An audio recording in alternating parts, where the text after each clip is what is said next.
Senator Manchin, the chairman of our committee, I'd like to call this cyber subcommittee meeting to order.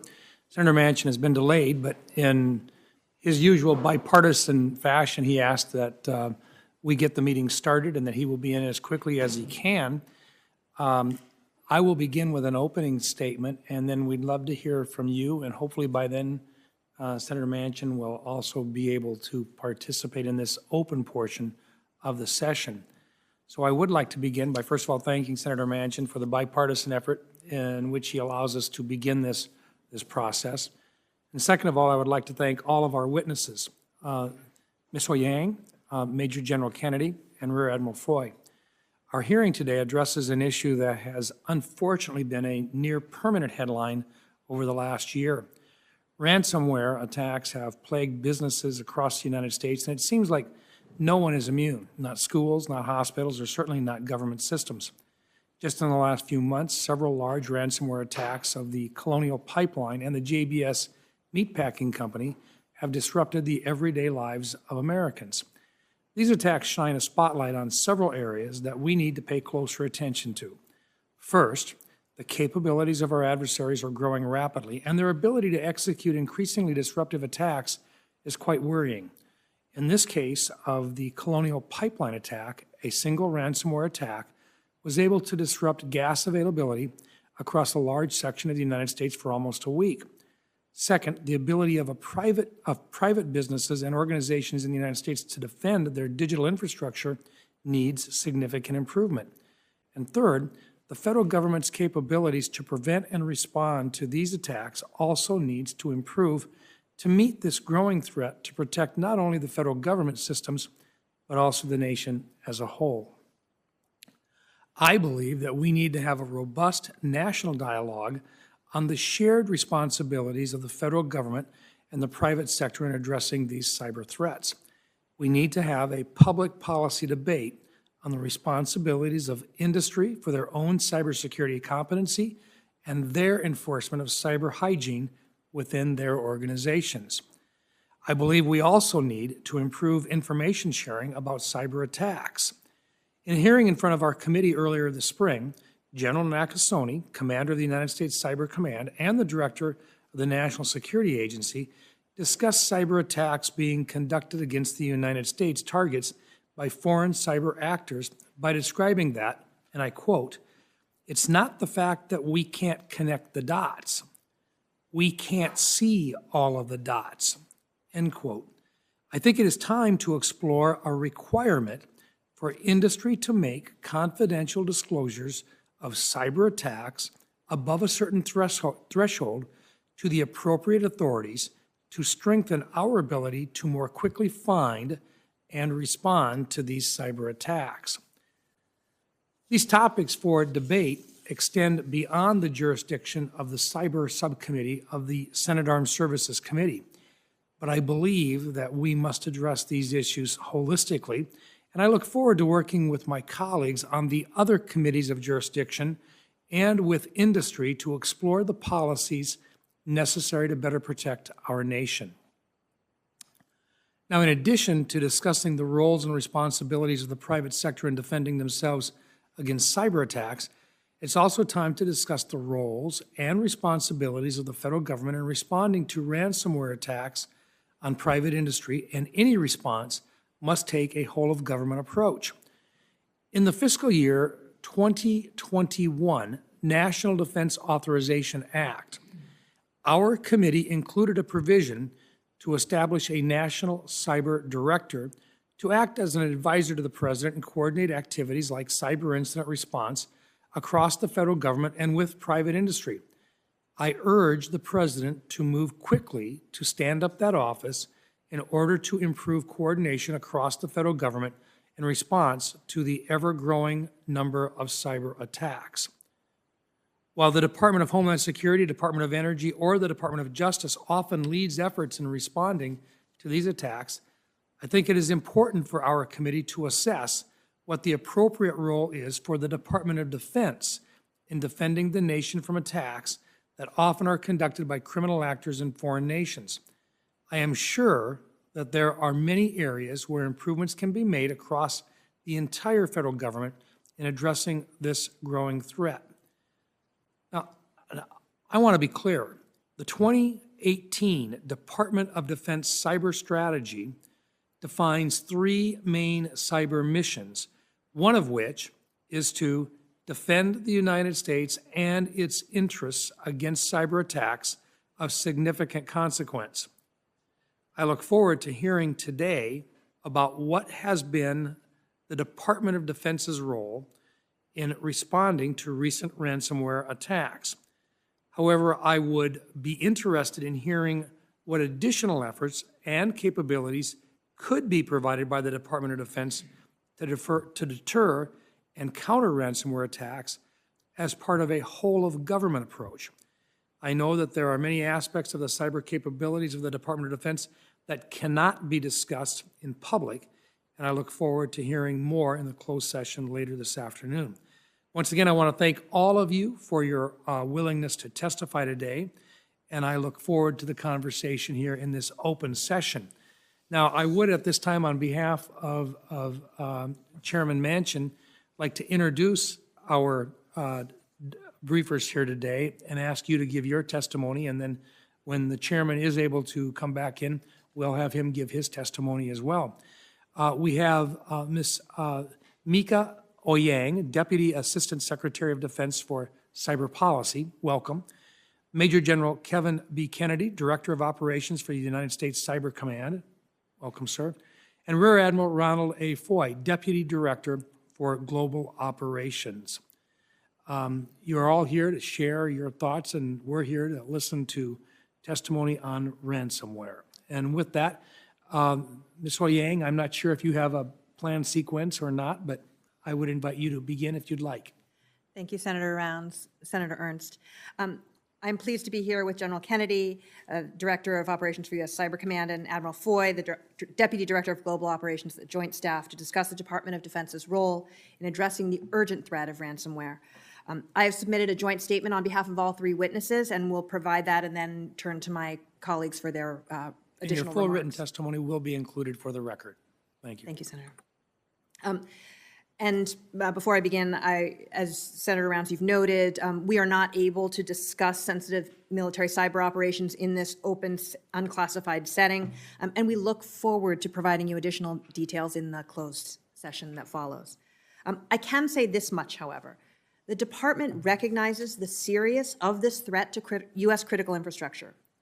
Although the DoD information network, known as the DoDIN, has not fallen victim to ransomware, we are acutely aware of the threat to private companies that comprise the defense industrial base and operationally critical contractors. But this is not just a DoD-centric concern.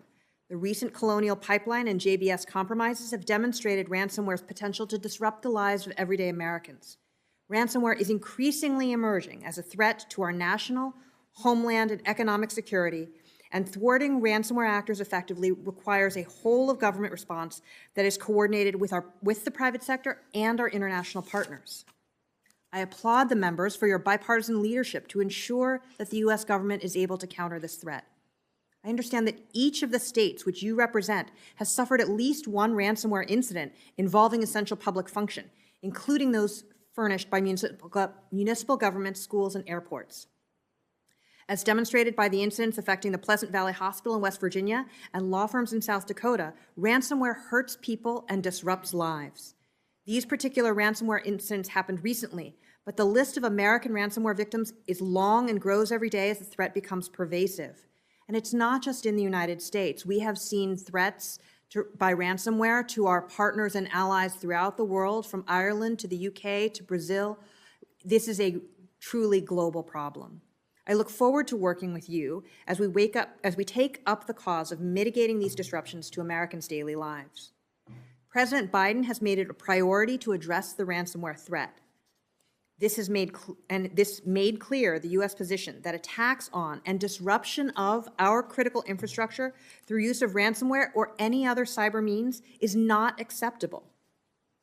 And in May, after the Colonial Pipeline incident, the President signed an executive order to improve our nation's cybersecurity.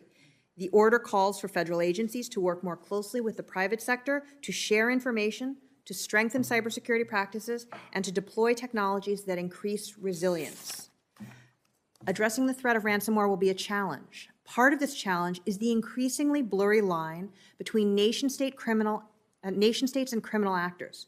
We have seen some governments let government-employed hackers moonlight as criminals for personal benefit, which is not how responsible states behave in cyberspace. Our adversaries have also created a permissive environment for criminal ransomware gangs, providing them safe haven within their borders and shielding them from prosecution as long as they avoid targeting the host country's business and government systems. And this scourge, again, is affecting countries all throughout the world. This is sometimes evident in ransomware code as gangs operating in Russia design their malware to avoid infecting computers where Russian is the default language. The administration has made clear this is not acceptable and that responsible countries must take action against criminals who conduct ransomware activities from within their soil. We cannot, however, expect these financially motivated crimes to cease in the immediate term. The department currently works to counter ransomware threats as part of our mission to defend the nation in cyberspace. We do this as part of whole-of-government efforts, but the DoD has several distinct roles in this effort.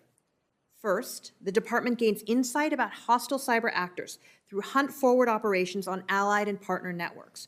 We use those insights to improve our own security posture and to enable appropriate action by our partners domestically and internationally. We are also prepared to take authorized action to stop or degrade activity. Second, we take actions to increase the security and resilience of the defense industrial base and operationally critical contractors. The DoD Cybercrime Center and its defense industrial base collaborative information sharing environment have prioritized ransomware reporting and content briefings in support of DoD's DIB cybersecurity program partners, emphasizing impacts, implications, and threat mitigations. Third, the department continuously defends the DoD from all malware, including ransomware. Our cyber forces regularly hunt for adversaries on the DoD, and as I mentioned previously, we continue to leverage the insights gained by operating on foreign networks to improve our defenses. And we continue to strengthen our partnerships with the Federal Bureau of Investigation and the Department of Homeland Security in order to improve those cyber defenses at the federal, state, and local level, as well as those of the private sector. The department has the capability and capacity to ensure the security and resilience of its own networks and to conduct operations in support of the joint force. Thus far, ransomware operators appear to be financially motivated and therefore have targeted private industry for financial gain. These are crimes. The department stands ready to support our colleagues at the FBI in their pursuit of these criminal actors. Further, the department may provide assistance where requested to the Department of Homeland Security, which has the lead for protecting domestic critical infrastructure. In closing, I'd like to thank the members once again for your bipartisan leadership to enable the U.S. government to counter these threats, and as we work with our interagency partners in defending the nation against ransomware. We know that Congress is a strong and willing ally in this fight, and as Senator Rounds noted, a whole-of-government response is necessary to address this threat effectively. As the majority of critical infrastructure is privately owned, and combating ransomware requires a whole-of-nation response. Thank you, and I'll turn to my colleagues for their remarks. Thank you, Secretary Eoyang. And on behalf of the chairman, I would recognize Major General Kevin Kennedy. Thank you, Senator Rounds. Ranking Member Rounds, Senator Ernst, members of the Cyber Subcommittee. I'm Major General Kevin Kennedy, Director of Operations at U.S. Cyber Command. And I'm pleased to be here today with Deputy Assistant Secretary of Defense Eoyang and Rear Admiral Foy, and honored to represent the men and women of U.S. Cyber Command as we discuss this urgent threat of ransomware. As the action arm for the Department of Defense in cyberspace, U.S. Cyber Command recognizes the serious nature of the growing ransomware threat to our critical infrastructure and military capabilities. Increasingly capable, organized criminal groups and opportunistic criminals are exploiting victim data to extort and deny access to crucial information and critical systems. The growing list of municipalities, corporations, and private citizens around the world who have been preyed upon by these criminals demonstrates the broadening scope, scale, and sophistication of this malicious cyber activity. The number and size of ransomware incidents represents a growing trend by cyber criminals to threaten companies and government agencies. These malicious actors conduct their criminal operations from within the boundaries of the United States, exploiting gaps in our defenders' ability to see malign activity in U.S. cyberspace infrastructure. For U.S. Cyber Command to meet this threat, our special partnership with the National Security Agency is paramount. The intelligence and insights produced by the National Security Agency are critical enablers for the law enforcement community and U.S. Cyber Command to prevent, blunt, and respond to malign activity with the speed and agility required in cyberspace. When authorized, U.S. Cyber Command acts to disrupt, degrade, and defeat foreign malicious cyber actors, to include organized criminal groups. We also work with the National Guard units to rapidly share information about malicious cyber activity, thereby enhancing their support to state and local incident response. U.S. Cyber Command is fully engaged with our interagency partners. We provide critical threat information and insights to the Federal Bureau of Investigation and the Department of Homeland Security's Cybersecurity Infrastructure Security Agency, enabling each to act under their respective authorities. Finally, we work with our industry partners to enhance our shared understanding of the cyberspace environment so that together we can increase the resilience of our nation's information systems, both public and private. Cyberspace affords our adversaries, to include cyber criminals, many opportunities and means to threaten U.S. interests. Our adversaries have proven to be creative and adaptive. Ransomware is indicative of the evolving threat. However, U.S. Cyber Command, in close partnership with the National Security Agency, is adapting too. We persistently engage these threats as close as practical to the source. With our partners and allies at home and abroad, we are proactively contesting these threats, posturing to respond when necessary, and continuously seeking opportunities to disrupt, deny, degrade, and defeat malign activity beyond our shores. The men and women of U.S. Cyber Command are grateful for the support of this committee and Congress as we execute our mission on behalf of the nation. And I now look forward to your questions. Thank you, General. And on behalf of the Chairman, Chairman Manchin, I would ask Rear Admiral Ron Foy for your comments, sir. Thank you, sir. For Chairman Manchin, Ranking Member Rounds, Senator Ernst, and distinguished members of the subcommittee, thank you for the opportunity to appear before you today with Mieke Eoyang and Major General Kennedy. On behalf of the Joint Staff, the J39, which I run, focuses on enabling the DoD with the requisite authorities and processes to conduct cyber effects operations. I facilitate the interagency approval process for cyber effects campaign plans required under NSPM 13 to enable U.S. Cybercom to execute authorized missions against adversaries outlined in the 2018 National Defense Strategy. Since 2018, the Secretary of Defense has approved multiple campaign plans that address adversaries noted in the 2018 National Defense Strategy. And as a result of your ongoing support, the Department is postured with the requisite authorities and interagency coordination procedures to respond to and preemptively address malicious cyber activities. Again, thank you. I am honored to be here today, and I look forward to a thorough and continuing dialogue and welcome your questions. Thank you, Admiral. And on behalf of the Chairman, once again, I want to thank all of you for your comments and for participating in this open session. We are in a position to where we'll be able to do a closed session as well. Senator Ernst, I know that you've got questions as well. Since I will be here for the thing, I would defer, if you would like to ask questions first, I would, on behalf of the Chairman, I would ask you if you'd like to ask your questions, and then we'll move from there. Thank you, Ranking Member Rounds. I appreciate that very much. I will have another committee to attend here in a moment. So again, thank you all for appearing in front of us today and specifically for stepping up to the ransomware challenge. And cyberspace has been a growing conflict domain now for many years, but the American people have seen over the past several months that ransomware has the capacity to strike closer and closer to home. The Department of Defense should not sit on the sidelines of this conflict, and this discussion of how the DoD may be able to lend additional aid to the fight against cyber attacks is a very productive start. So once again, thank you so much. And Ms. Eoyang, what challenges does DoD face as it aims to prevent and retaliate against ransomware attacks on government contractors, supporting DoD installations and key defense industrial base capabilities? Thank you, Senator. This is indeed a challenge, and we've been very fortunate in the department that our own systems have not been affected by this, but we do very much worry for our industrial base, and we have seen some incidents where they have been targeted. It is a challenge in that these are criminal acts occurring on U.S. soil against U.S. contractors, and the department's focus has been largely to focus on the nation-state actors outside of our borders. So we work closely with the FBI, the Department of Justice, and our own law enforcement agencies internal to the department to be able to identify the perpetrators and try and mitigate the impact of any such incident.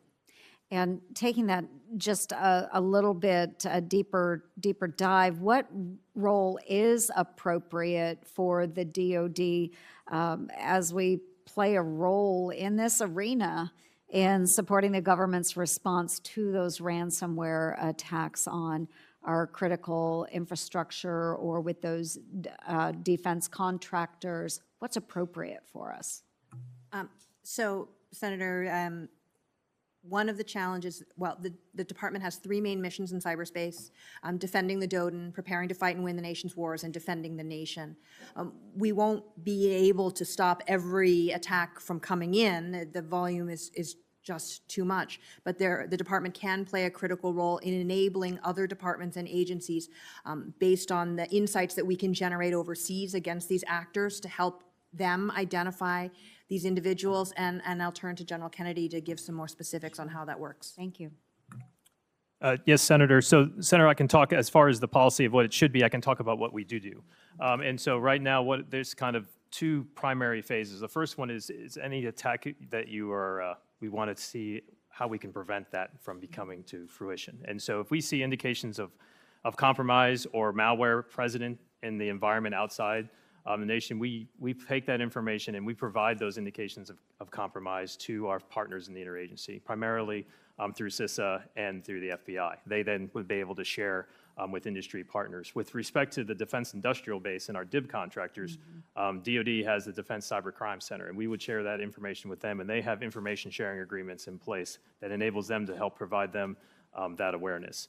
After the fact, any kind of ransomware, malware present that has an effect on our DIB partners. In this case, then again, it would be information sharing of the indication of compromise with the incident response through those primary organizations, and also emphasizing with our partners as we continue to operate in cyberspace what was emphasized in the National Security Council memo on the 2nd of June of treating this type of threat. It's more than information loss. This is a continuity of business operations threat. And if you approach it from that perspective, I think then our corporations and our partners in industry would then have a different mental model as they approach their defenses.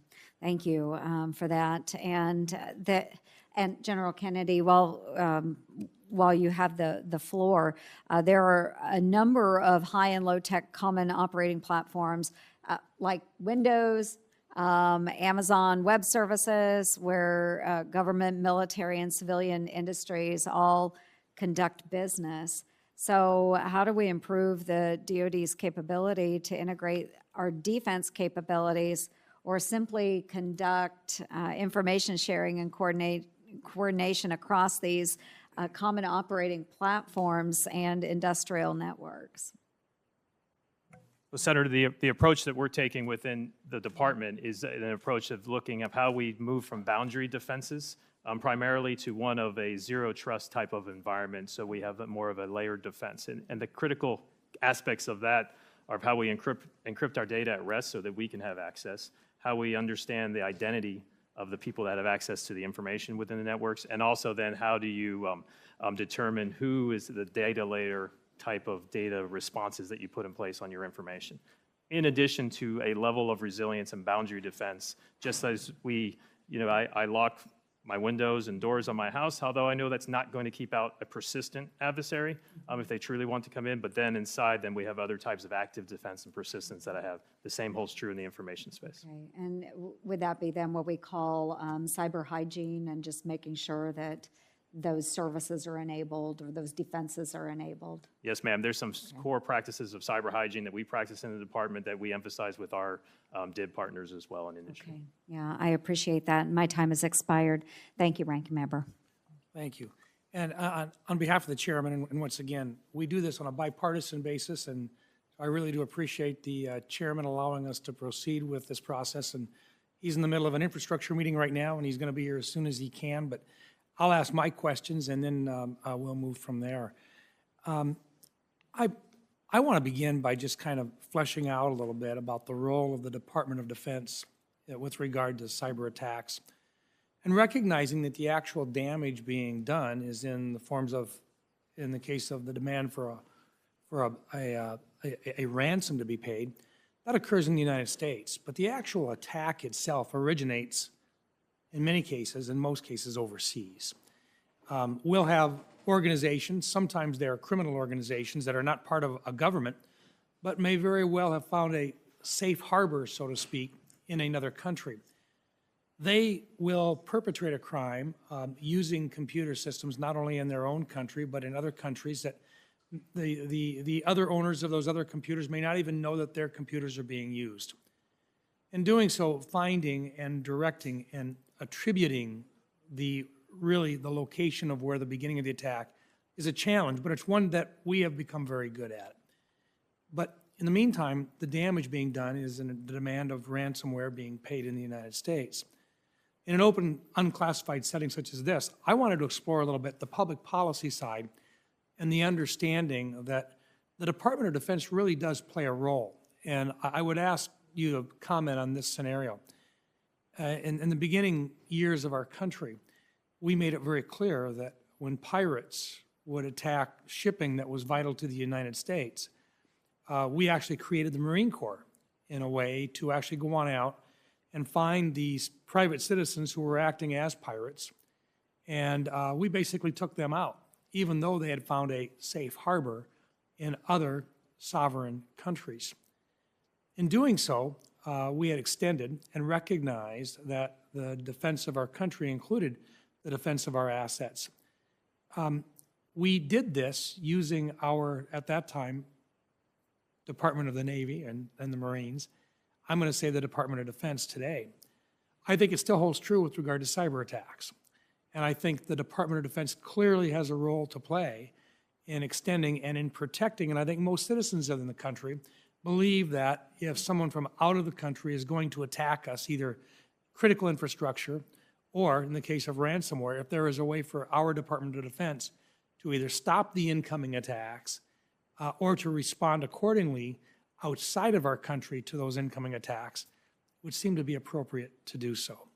Recognizing that this is not normal just stealing of information and espionage, this is a demand for payment, or this is a direct attack on property within the United States. Secretary Eoyang, would you care to comment and share your thoughts on whether or not you would agree with my assessment or my analogy today?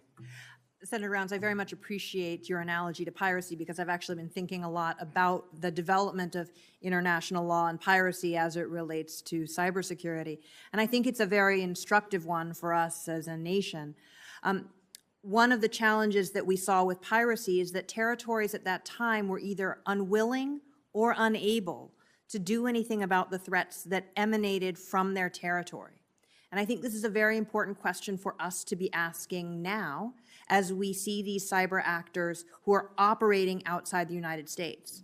Are they operating from territory where the host nation is unable to be able to do anything about it? In which case, we need to focus on how we build capacity, how we build relationships with allies and partners, how we ensure that they understand the severity of the problem and are willing to cooperate with us in bringing those perpetrators to justice as part of a whole of government effort. Or in those cases where there are nations that are unwilling, unable is one thing, unwilling is another. And when they are unwilling, then that poses a diplomatic challenge and a national security challenge. And we have seen the president ask that question directly of a territory where we have seen a number of malicious cyber actors using as safe haven for their activity to victimize countries around the world. And to make very clear that they have a choice to make about whether or not they are willing to do anything about this, and that they will be held accountable for being unwilling to do so. So I think it's an apt analogy in this space. I do think international law has evolved somewhat since the days of piracy, or at least I hope so. And we need to be able to think about that analogy in the context of technology and the complicated legal issues that arise. Thank you. We do have with us by WebEx Senator Blackburn, and at this time, I would ask Senator Blackburn, on behalf of Chairman Manchin, if she would like to ask questions. Yes, indeed, Senator Rounds. Thank you so much for that. Ms. Eoyang, a couple of things that I wanted to ask you about. I agree with you when you talk about our allies and the way we focus on that. Let me bring that back home just a touch. Senator Rosen and I have introduced a bipartisan Civilian Cybersecurity Reserve Act, and this would establish a pilot that you would see between DOD and DHS that would have some cybersecurity trained civilian personnel to ensure that we have the talent that we're going to need for rapid response and to address some of these vulnerabilities that currently exist. So from your perspective, do you feel like that we have enough in the federal government? Do you think we have enough of a cyber literate workforce? And then secondly, would a civilian cybersecurity reserve force multiply the capacity that we have currently at DOD and DHS when it comes to responding to these attacks, or either being able to forestall some of those attacks? Senator Blackburn, thank you for that.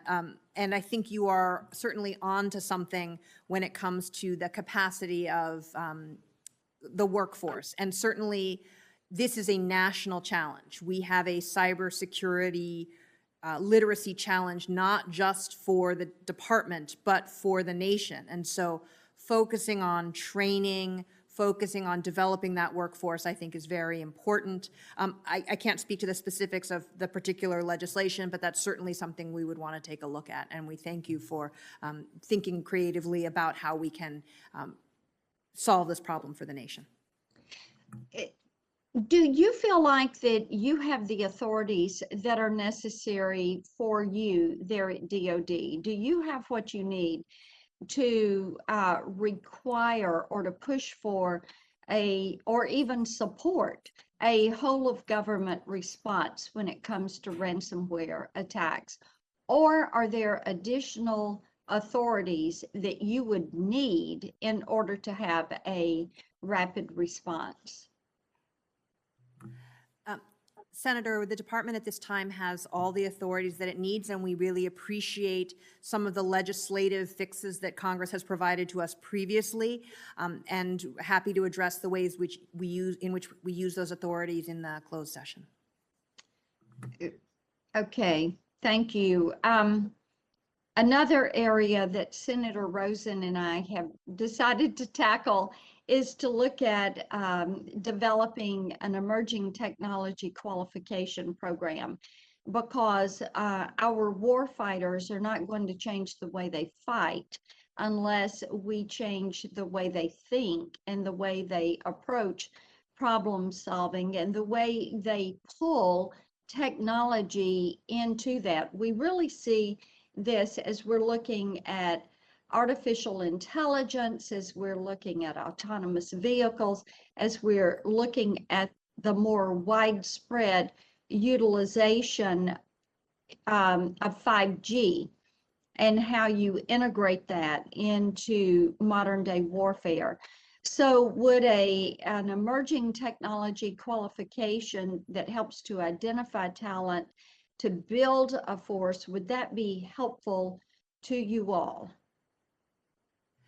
Senator, again, you are prescient in thinking about the ways the department needs to incorporate technology into the way that we operate. I think we see this as two different challenges. One is, how do we make sure that people that generally are aware of technology and how it needs to be used for the department. But then there's the separate track of how we think about those who operate technology and operate in that domain. And those are two different sets of levels of expertise in education. We are in the process right now of reviewing education and training requirements for cyber for the department, and would be happy to look at how this might fit into that plan. Thank you. Well, that would be helpful to us.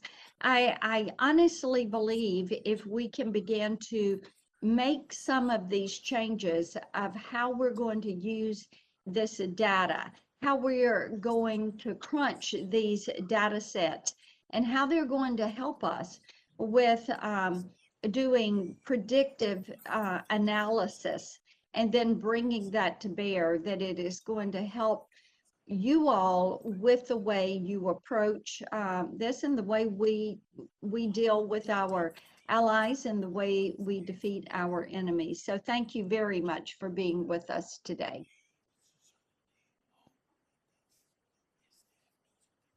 Okay.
Recently. And second of all, I would simply say that I would look forward to a closed session discussion as well, and the chairman has indicated that he will meet us there for that. So at this time, unless you have any further comments that you would like to make to the committee, if there are any, I would accept them at this time. If not, we will close, on behalf of Chairman Manchin, we will close the open session, and we will meet you in the SCIF for the closed portion of the session. This subcommittee meeting is adjourned.